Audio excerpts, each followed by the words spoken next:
when we come out of our mother's wombs, we are alone. So the necessity to learn how to be alone often begins in childhood. I'll tell you a little story about a patient of mine.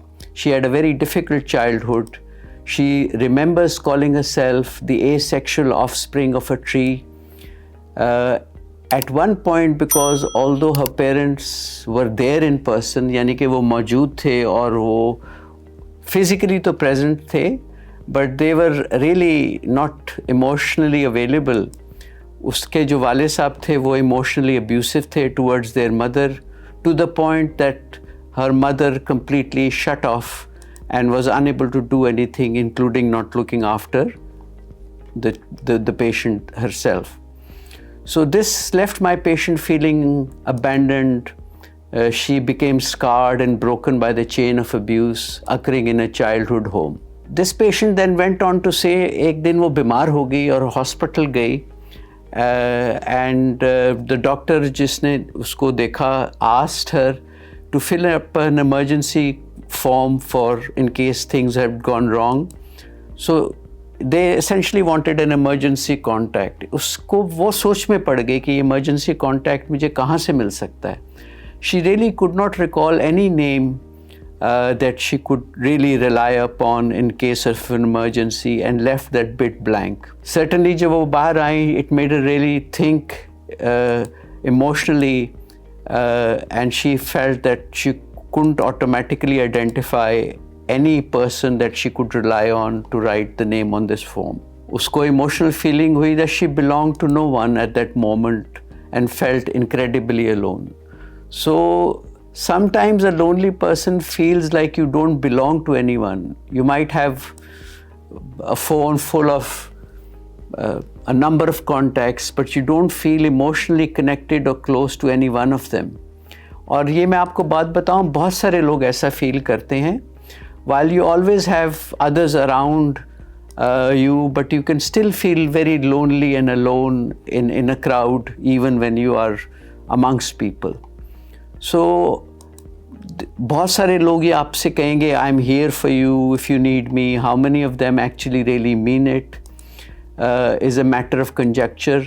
It truly, if people were there when you needed them, but I understand that others can only do things up to a limit for others because they also have a life of their own to lead. दुनिया में इस तरह की चीज़ें हर वक्त होती हैं कि लोगों को प्रॉमिस करते हैं of stable relationships and being emotionally present, but sometimes they can't. So really it is very easy to become disillusioned by friends and contacts, and then what happens is that you shut yourself off from the world. People haven't been there for you, so you become untrusting. तो ये एक major drawback है when you actually are not able to trust anyone. So untrusting, even for most people, begins, lack of trust must begin early in life. This is my very informed view after having seen many people. And it is very easy to become disillusioned when you are let down time and time again.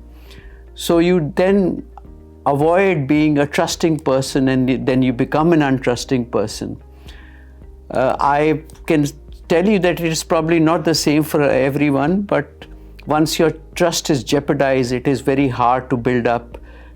Building trust can take many years, almost a lifetime, but breaking trust does not take very long. You can do that with one text or one harsh word or one hard sentence. Individuals who are desperately trying to find a sense of belonging in friendships, to fill the loneliness or the void that they experience, उनके अंदर एक उदासी होती है, उनके अंदर एक need होती है to belong. So most people who struggled to find belonging or love in their home environment, especially during childhood and even then when they are growing up, desperately try to create close friendships to make up for that void to a degree where it almost becomes an obsession. So बार-बार ये मैं बात कह रहा हूँ कि children who have grown up in a stable home tend to make friends in a much easier and a more stable way.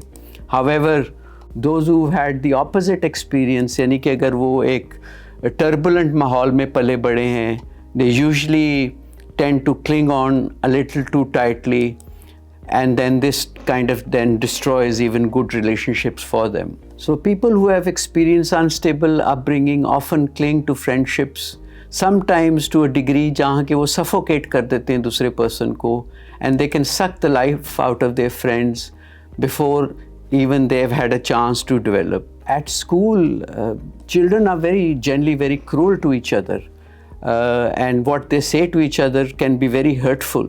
So it is easy to become scared that someone close to you will leave you or hurt you. Childhood friendships have the power to scar you for a long time.